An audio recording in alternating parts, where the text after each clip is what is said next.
Esse vídeo vai falar sobre eudaimonia em Aristóteles. Então a gente vai ver o que para Aristóteles era ser feliz, o que seria uma vida realizada, o que seria uma vida plena, o que seria uma vida que você pode olhar e falar assim, nossa, aquela pessoa conseguiu se realizar plenamente, florescer. E antes de começar, seria importante que cada pessoa assistindo esse vídeo pausasse e tentasse responder essas perguntas na sua própria vida, para que depois você conseguisse, ouvindo as palavras de Aristóteles, pensar: será que você concorda? Será que você discorda? O que você pode levar disso para a sua vida, né? Porque é bem mais importante a gente deixar que essas palavras de alguma forma nos toquem e, quem sabe, nos levem de fato um pouquinho mais próximos dessa vida plena e feliz, do que simplesmente aprender frases de efeitos bela para parecer erudito, né? Aristóteles estruturou as ciências dividindo ela em grandes campos, que nem a gente tem hoje em dia ciências humanas, ciências exatas. Aristóteles também fez uma divisão, mas um pouco diferente da nossa. Ele dividia a ciência em três grandes campos: as ciências teoréticas, que seriam aquelas ciências que a finalidade ou objetivo dela é a verdade. Então, a gente coloca aí a matemática, por exemplo, a gente coloca também a filosofia, que pergunta sobre a origem de tudo, se Deus existe, qual que é a estrutura do universo, a física. Essas seriam as ciências teoréticas. Outro ramo seriam as ciências práticas. As ciências práticas estudariam a finalidade do ser humano, né? A gente se perguntar qual que é o bem humano, o que é, para que serve a nossa vida, né? Qual que é o nosso propósito? Qual que é o tipo de vida que nós poderíamos levar que nos levaria a, a florescer, a crescer, a encontrar o nosso bem maior? E essa ciência tem nome de ciência prática porque, ao estudar o fim do bem humano, Aristóteles está estudando a conduta também, porque é através das nossas ações que a gente tenta almejar isso que a gente considera como bem, né? E aí as ciências práticas são divididas em dois ramos: a ética, que seria o estudo da conduta ou do fim do homem enquanto indivíduo, e a política, que seria esse estudo, mas pensando o homem como parte da sociedade. E aí eu coloquei uma citação da Marilena Chauí, que fala que a filosofia prática não pretende apenas conhecer o que é o bem, mas visa sobretudo saber como nos tornamos bons. E hoje em dia as ciências elas não são divididas assim, mas parece que continua sendo extremamente importante, né? Esse campo de saber. A gente parar para pensar qual afinal que é a finalidade do ser humano, como nós deveríamos agir. Será que nossas ações estão levando a gente a nos tornar pessoas melhores, a pessoa que nós gostaríamos de ser? Como que a gente pode trilhar essa caminhada? Então, a questão da felicidade, para Aristóteles, ela está aí dentro desse ramo de ciência prática, que é a ética, que é você pensar na finalidade do homem enquanto indivíduo e na conduta que consegue levá-lo a essa finalidade, esse objetivo de vida. E as ciências produtivas seriam aquelas cujo fim é uma obra. Então, por exemplo, a carpintaria, de você fazer ali uma mesa, ou você fazer uma casa. A ciência produtiva seria você produzir uma obra. Então, as ciências práticas, elas buscam pensar sobre qual seria a finalidade do ser humano. Então, se você pensa na sua vida e nas suas ações, para quê? Por que isso tudo, né? Por que cada uma de suas ações, desde levantar, beber água, sorrir ou não para alguém, responder um e-mail, WhatsApp, qualquer coisa? Segundo Aristóteles, todas as nossas ações, elas visam um mesmo bem, que seria a felicidade. E, para mim, pelo menos, isso faz um certo sentido, né? Parece que todas as coisas que eu faço, pelo menos em algum nível, eu acho que aquilo vai me fazer feliz. É claro que, invariavelmente, eu estou errada, né? Então, eu estou aqui sempre agindo por algum motivo, buscando essa felicidade e às vezes eu me sinto mais feliz do que outras vezes. Então, que a felicidade seja aí, né, o nosso bem supremo, aquilo a qual a gente almeja. A pergunta é: o que é essa felicidade? Como que a gente chega lá?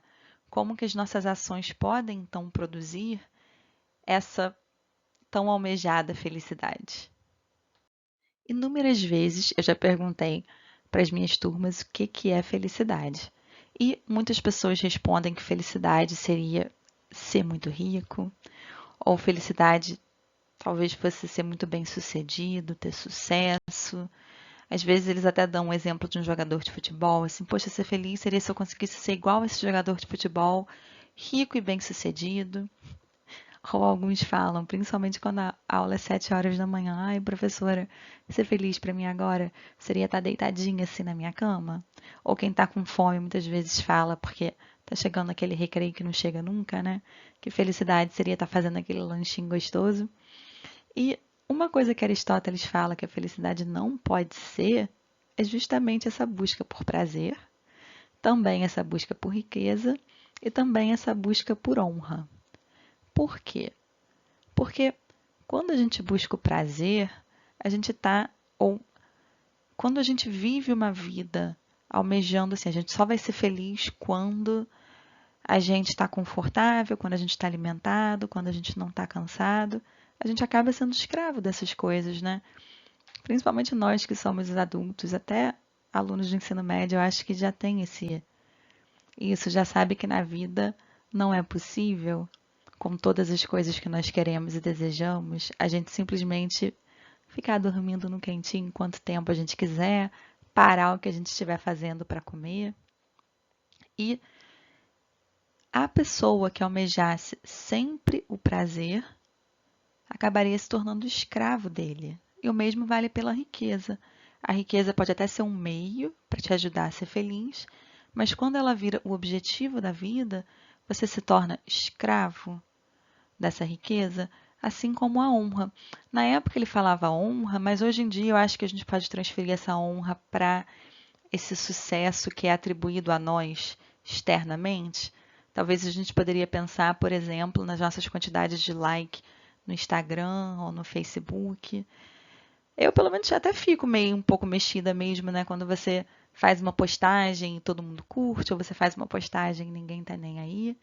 Mas quando agradar as outras pessoas se torna o objetivo da nossa vida, isso também está meio que fadado ao fracasso, porque vai sempre depender de algo externo. Então, viver buscando esses fins seria se escravizar. Mas aí então a gente continua com a nossa pergunta, né? O que é então felicidade e como nós podemos fazer para obtê-la? E um conceito-chave para a gente entender qual tipo de ação traz a felicidade é a autodeterminação. O que isso significa? Quando você está agindo porque você considera aquela ação boa nela mesma, ou você está agindo por alguma determinação externa? Porque você quer riqueza, porque você quer reconhecimento, porque você quer prazer, ou é porque você considera que aquela ação em si é válida? Porque quanto mais a ação for autodeterminada, for determinada por princípios no qual você acredita, segundo Aristóteles, mais ela vai ser o caminho para a felicidade e para o seu florescimento e para a sua independência e para a real liberdade. Então a gente fala tanto em querer liberdade, em querer ser livre, e aqui é um conceito bem interessante de liberdade, né? E a gente pode tentar aplicar ele para as nossas pequenas ações. Poxa, eu estou rindo de uma piada. Será que eu estou rindo dessa piada porque eu realmente acho ela engraçada? Ou será que eu quero pertencer ao grupo? Quando eu estou concordando com alguém ou até mesmo fazendo uma fofoca, Será que eu estou fazendo isso porque eu considero que essa ação ela tenha um valor? Ou será que eu estou tentando atingir uma pessoa ou gerar algum tipo de reação em outra pessoa? Então, quanto mais as nossas ações forem permeadas por essas motivações externas, segundo Aristóteles, menos boas elas seriam, menos elas estariam levando a gente à felicidade. Vocês concordam com isso? Eu tinha vontade de pedir para todo mundo parar esse vídeo agora, tentar fazer esse teste na sua vida, de tentar reparar nas suas ações e o que está motivando essas ações. Se são ações que para você elas têm valor em si mesma ou se elas são motivadas por coisas externas. E aí depois se vocês realmente concordam que as ações que são motivadas por algo que você acredita te fazem mesmo mais feliz. Então, se a ação autodeterminada ela leva mais à felicidade, o que está determinando essa ação? Segundo Aristóteles, seriam ações determinadas a partir da nossa natureza, da nossa alma, de quem nós realmente somos. E qual seria a natureza da nossa alma que estaria se atualizando, que estaria se tornando, vindo à tona através dessas ações? Seria a nossa parte racional. Então, a felicidade seria o homem realizar de forma plena a sua natureza racional.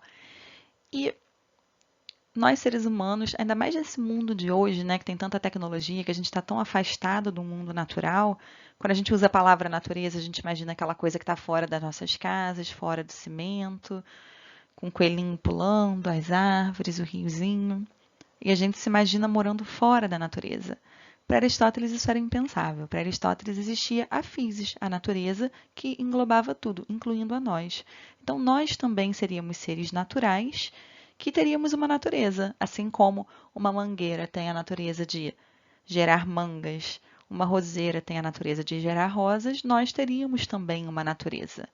E agir de acordo com essa natureza, florescer, seria aquilo que traria a nossa felicidade.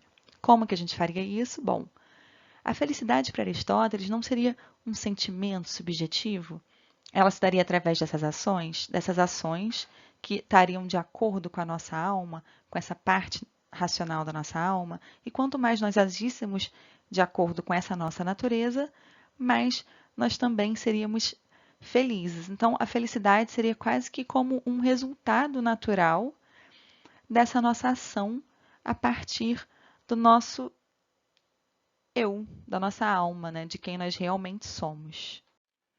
E a palavra para essa ação bem feita, essa ação guiada pela nossa alma racional, seria virtude.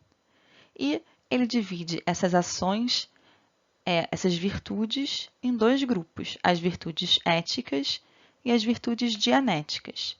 Então, quando a alma ela tivesse praticando, realizando a sua, a sua natureza para controlar os instintos e apetites, aí a gente estaria realizando as virtudes éticas. O que significa controlar instinto e apetite? Bom, acho que todo mundo que sabe, né? Você, por exemplo, sabe que se você comer aquela lata de leite condensado inteira num dia só, depois você vai ficar com uma dor na barriga, você vai se arrepender, você sabe que aquilo não faz bem para o seu corpo, no dia seguinte você não vai ter.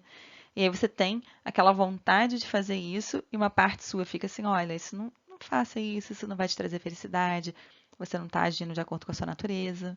Seria então a virtude ética quando a gente consegue agir de acordo com a nossa parte racional.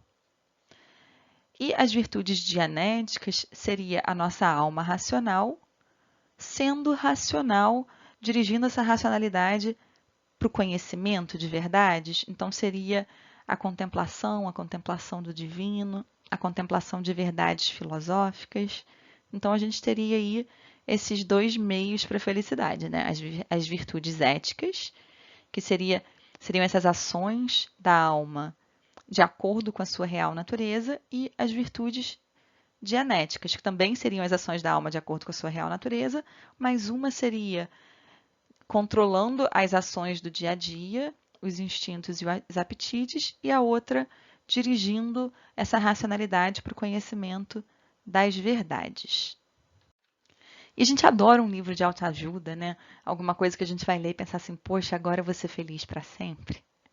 Só que se a gente pensa na felicidade como uma atividade, né? Não como só um sentimento subjetivo, mas como resultado de uma atividade de acordo com quem nós realmente somos, isso seria, para Aristóteles, um trabalho de uma vida. Então, não seria uma obra de um só dia, nem de pouco tempo, mas de uma vida inteira. Seria uma prática a ser desenvolvida a cada momento. E aí tem uma pergunta que eu acho excelente, né? Se nós somos naturalmente racionais, se a nossa natureza é ser racional, por que nós já não somos felizes, né? E a resposta de Aristóteles é que além da racionalidade, nós temos também apetites e instintos, que são esses nossos desejos. Acho que todos nós conseguimos entender o que Aristóteles quer dizer por isso, né? Então, a ideia de Aristóteles seria que, através da nossa racionalidade, a, a gente conseguiria guiar os nossos desejos e praticar as virtudes éticas. Então, nós estaríamos sendo virtuosos todas as vezes que a gente conseguisse, da melhor forma, agir mesmo frente a esses apetites e instintos. E como que seriam essas ações? Aqui tem um conceito muito importante para Aristóteles, que elas seriam de acordo com a justa medida. O que ele diz é que nós temos uma característica de ir para excessos, então a questão da racionalidade seria entender qual é a virtude e aí nem ir muito para um lado, nem muito para o outro, mas tentar achar ali a temperança. Então, a coragem, por exemplo. A coragem, ela seria uma virtude e ela seria o meio termo entre você ter medo de tudo, viver com medo, ser muito tímido, e você também não ter medo de nada, né? A gente sabe que uma pessoa que não tem medo de nada, por exemplo, aqui no Brasil já estaria morta ou por uma morte violenta ou nesse momento por coronavírus, porque então o medo é importante, mas ao mesmo tempo ter muito medo, você acaba paralisado. Então a coragem ela seria esse meio termo. Até, por exemplo, em relação à riqueza, a bens. Se você dá muito dinheiro, se você doa muito dinheiro, você pode acabar sem, né? Se você pega tudo que você recebe e vê alguém e dá tudo para a pessoa e faz sempre isso, isso pode não ser uma boa estratégia, porque você também precisa se alimentar, se proteger da chuva, você também tem necessidades básicas. Mas, ao mesmo tempo, também não é bom você pegar o seu dinheiro e não compartilhar nada com ninguém. Então, mais uma vez, a virtude seria encontrar esse equilíbrio, esse meio termo. E parece bonito ser virtuoso, né? E vem uma outra pergunta muito importante. Como que nós nos tornamos virtuosos? E a resposta de Aristóteles é ótimo. Você se torna virtuoso praticando a virtude. Então, para ele, você ser uma pessoa boa, você ser uma pessoa virtuosa, não seria só uma questão de olhar para dentro do seu coração, mas seriam hábitos. Eu acho que todos nós também sabemos disso já, né? Que temos uma certa idade, que somos seres de hábito. Mesmo quando a gente vê uma palestra, ou acontece alguma coisa que toca muito a gente e a gente quer mudar, normalmente mudar não é uma coisa tão fácil assim, é uma coisa que requer um processo, requer insistência, requer um trabalho mais prolongado, ou então uma coisa muito gritante que aconteça nas nossas vidas, mas normalmente os hábitos eles são formados e desfeitos assim com um certo esforço.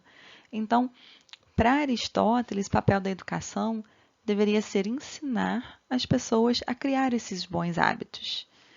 Então, a virtude e você ser bom seria uma disposição que, frente àquela situação, a sua racionalidade já seria ouvida e já conseguiria, através da temperança, encontrar esse equilíbrio e esse caminho do meio.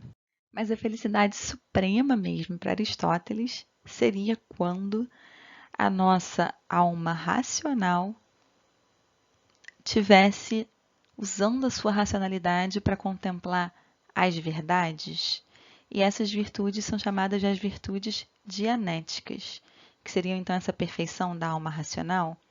E aí teria a sabedoria, que seria quando essa racionalidade está sendo utilizada para pensar as coisas da vida do homem que mudam, e a sofia, né, a sapiência, que seria essa racionalidade voltada para essas coisas imutáveis. Então, para Aristóteles, a maior fonte de felicidade seria você, por exemplo, estudar a filosofia metafísica, que pensa sobre o que está para além dos seres humanos, pensa nessas verdades maiores. E essa contemplação nos aproximaria ainda da vida divina, porque Deus, para Aristóteles, seria uma mente suprema, uma inteligência suprema, um pensamento de pensamento. Então, a realizarmos essa natureza do pensar, nós estaríamos, assim, o mais próximo de Deus que nós seríamos capazes de chegar. Voltando para a virtude ética, um pouquinho sobre o ato moral em Aristóteles. Então, como que seria esse agir moralmente, essa ação controlada pelas virtudes? Aristóteles dividia essa ação em 3 partes. Uma é você pensar como que eu vou agir para alcançar isso que eu quero alcançar de uma forma melhor. Essa seria a deliberação, certo? Então, eu quero alcançar esse fim e eu tenho algumas alternativas aqui. A segunda parte do ato moral seria você decidir, bom, entre esses aqui eu prefiro esse caminho. E uma outra parte do ato moral seria a volição, que é a escolha dos próprios fins, que é aonde a gente quer chegar. E quando eu estava pensando sobre isso, eu pensei muito sobre esse debate político atual que a gente tem, que deixa a gente até muitas vezes bastante passional. Já vi várias pessoas falando assim, nossa, eu vou cortar a relação com aquela pessoa, porque não é possível. E, pelo menos na minha experiência, o que eu vi é que tem pessoas que acreditam no mesmo objetivo, então pessoas que acreditam que o que elas querem, o que elas desejam, por exemplo, para o nosso país, é realmente um país mais justo, um país com menos pobreza, é um país com cidadãos mais felizes. Só que elas enxergam a forma de chegar lá por caminhos totalmente diferentes. E é bom a gente lembrar disso, né? Porque às vezes a gente fica muito chateado com uma pessoa, mas a gente não percebe que nós temos esses objetivos em comum e os mesmos valores, mas enxergamos formas diferentes de chegar lá. E pode ser que alguém esteja errado, né? Mas, pelo menos para mim, quando eu consigo enxergar que as outras pessoas acreditam naquilo como meio para chegar naquilo que eu também considero bom, isso faz esse debate ser muito mais saudável, para mim, pelo menos. Aristóteles, ele via o homem, o cidadão, como sendo uma parte integral da cidade. Então, para ele, a justiça, que seria a virtude da cidade, seria a mais elevada das virtudes, mais do que a coragem, que seria uma virtude ética, né? Quando a gente fala do ser humano, a virtude política, ela seria mais elevada. E ela seria mais elevada porque o homem ele só conseguiria se realizar de forma plena enquanto parte dessa política. Então, para ele nem faria sentido você pensar na sua felicidade só de acordo com seus objetivos pessoais. Para você se realizar enquanto pessoa, lembra que eu falei que a alma era racional? Só que para Aristóteles, nossa alma não é só racional. Além de racional, ela também é política. Nós também somos seres, pela nossa natureza, fazemos parte de algo maior, e é só nesse algo maior, para Aristóteles, na polis, que seria possível a realização. Então, por isso que ele tem toda uma ênfase na política e nas virtudes da cidade ou da política como sendo mais elevadas do que as virtudes pessoais.